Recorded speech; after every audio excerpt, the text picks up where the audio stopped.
원영이를 학대하고 방치해 숨지게 한 계모, 지금 살인죄를 적용하기로 했습니다. 왜 살인죄를 적용하기로 했는지 살펴보고요. 특히 오늘 아침 조간을 보니까 이 엄마 계모라는 사람이 게임에 빠졌답니다. 6개월간 6천만 원을 게임에 쏟아 부었답니다. 6천만 원.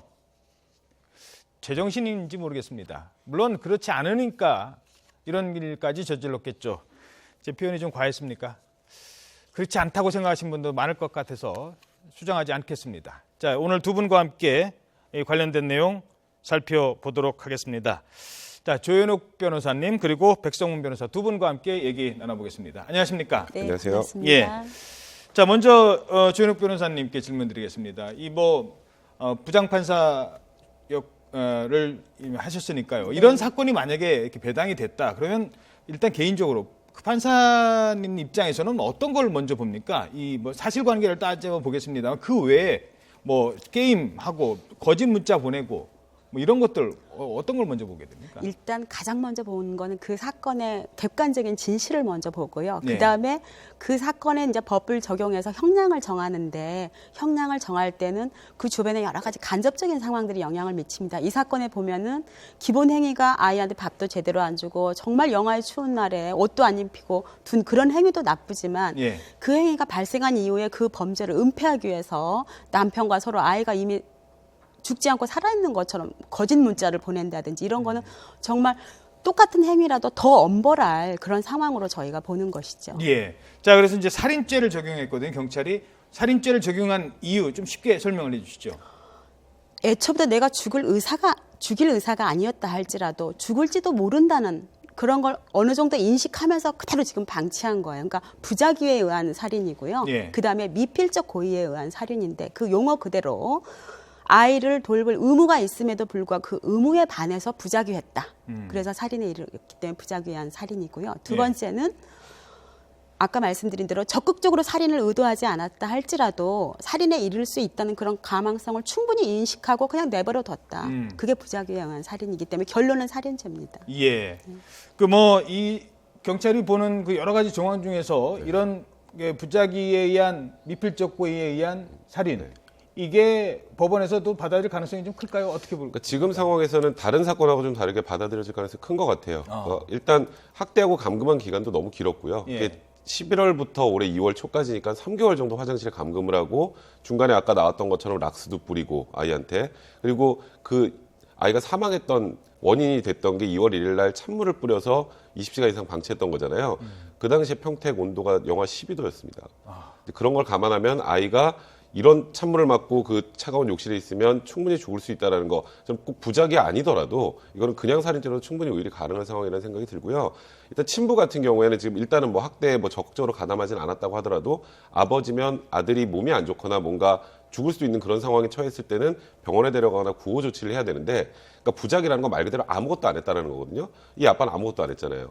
그러면 그건 역시 충분히 살인죄도 충분히 의율이 가능하고요. 얼마 전에 있었던 그 9살 그 큰딸 안매장 사건에서 집주인에게 살인죄가 적용돼서 사람들이 좀 의아했었는데 네. 똑같은 겁니다. 이 아버지하고. 그때도 아이가 지금 학대를 당하고 죽어가는 상황에서 방치해서 병원에 데려가지 않아서 이제 부작위한 살인죄로 기소가 된 건데요. 이번 사건은 충분히 살인죄로 의율이 가능한 것 같습니다. 그러니까 쉽게 말해서 죽을 줄 뻔히 알면서도 죽든 말든 방치한 그것도 살인이라는 거죠. 특히 부모가 돼가지고 그건 더 심한 거라는 볼 수 있는 거겠습니다. 부모가 아닌 경우도 부작위한 살인죄가 적용이 되는데 부모 같은 경우 더 문제가 심각한 거 아니겠습니까? 실제적으로 부작위에 의한 살인을 인정하는 그 범위는 굉장히 좁습니다. 이제 그렇지만 여기서는 특별히 이제 아버지에 대해서 아버지로서는 적어도 아이를 보호하고 관리하고 양육할 책임 있는 그런 의무라는 게 있지 않습니까? 예. 그런 의무가 있음에도 그걸 아예 저버렸기 때문에 그래서 부작위에 의한 의무 위반이고 그래서 살인죄가 되는 것입니다. 예. 다만 실제로 가서 지금은 경찰이 단지 검찰의 그런 죄명으로 송치를 했다는 것이고 다시 이제 검찰이 또 법원에 기소를 합니다. 예. 같은 죄명으로 이제 기소 기소가 단계에서? 될지 여부를 또 지켜봐야 할 것이고 그 기소된 죄명에 대해서 최종적으로 법원이 판단하기 때문에 법원이 어떻게 판단하실지 굉장히 넓게 판단하실지 굉장히 협의로 좁게 판단하실지는 좀 지켜봐야 될 것 같습니다. 예, 알겠습니다. 자, 그리고 또 하나가 지금 많은 국민들을 분노케 만들었던 건 죽여놓고도 이렇게 애가 죽었는데도 살아 있어서 자신들이 찾는 척, 걱정하는 척, 문자도 거짓으로 보내고 블랙박스 안에서 대화도 거짓으로 하고 이런 부분이 정말 공분을 사는 거 아니겠습니까? 그런 부분이 양형에서 굉장히 중하게 반영이 될 거예요. 일단 아이가 사망했던 건 2월 1일 날 찬물을 뿌리고 2월 2일 날 이제 사망을 한 건데 그 다음 날부터 살아있는 걸 전제로 해서 문자를 남기고 아이 책가방하고 뭐 신발 주머니 같은 거를 구입을 하고 그러니까 그리고 또 첫 번째로 이 아이가 사라졌다고 우리가 생각을 했잖아요. 예. 근데 진술이 2월 20일 날부터 뭐 지금 실종 며칠째 해가지고 뭐 드론까지 띄우고 그건 역시 이 계모가 계속 거짓 진술을 했기 때문이거든요. 그러니까 말 그대로 아이의 사체만 발견되지 않으면 그러면 처벌을 굉장히 약하게 받을 수 있어요. 아이가 잊어버렸다고 하는데 뭐 어떡하겠어요. 근데 이제 거기에서 이제 여러 가지 이제 간접 증거들이 많이 나오고 신용카드 사용 내역이나 이런 부분을 확인해서 이제 범행 전체가 드러난 거기 때문에 그런 지금 여러 가지 범행을 은폐하려고 했던 시도는 법원에 가면 양형당에서 굉장히 이제 이 사람들 입장에서는 악영향을 끼칠 가능성이 많습니다. 예. 자, 그 초등학생인 누나도 계속 같이 방치를 하고 거짓 문자, 책가방까지 좀 구매를 하고 좀 화면 하단에 나가고 있습니다만 오늘 경찰서에서 또 밝혀진 게 왜 그런 일을 했느냐 했더니 뭐 남편과 단둘이 살면서 원영이만 없으면 행복하게 살겠다는 생각에서 다음 자막도 하나 보여주시죠. 남편과 단둘이 행복하게 살려고 범행을 했다. 이런 부분은 어떻게 보십니까? 기본적으로 내가 낳은 아이가 아닌 사회에 모르는 아이라도 인간의 어떤 기본적인 심성으로서 이렇게 보호해야 될 그런 인간적인 도리가 있잖아요. 그렇죠. 근데 그 추운 날 밥도 안 주고 옷도 안 입히고 어두운 화장실에 둔 이유가 단둘이 재밌게 살기 위해서 그러다면 결국 이 원영이를 항상 어떤 자기들의 삶의 장애물로 생각했다는 결론이거든요. 그거 자체가 저희들이 도저히 납득할 수가 없는 거죠. 예. 자, 그런 납득할 수 없는 성품이었는지를 알 수 있는 대목이 하나 나왔습니다.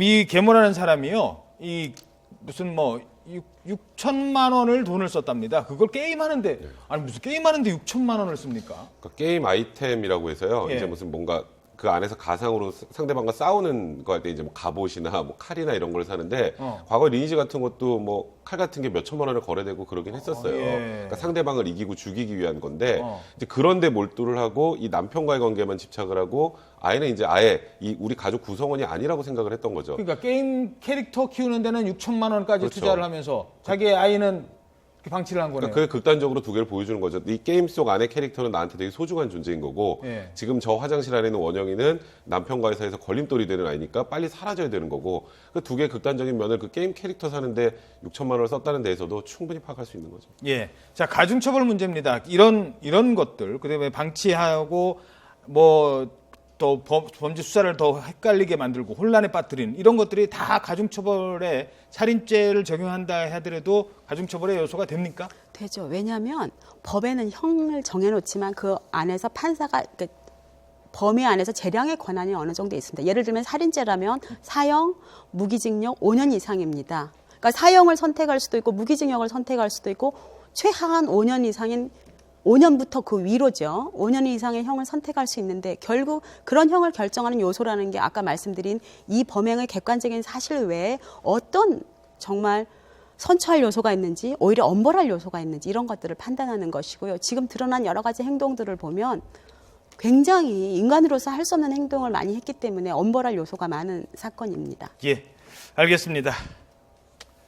원영이가 저 세상에 가서라도 저 세상에서라도 행복하게 살길 바라겠습니다.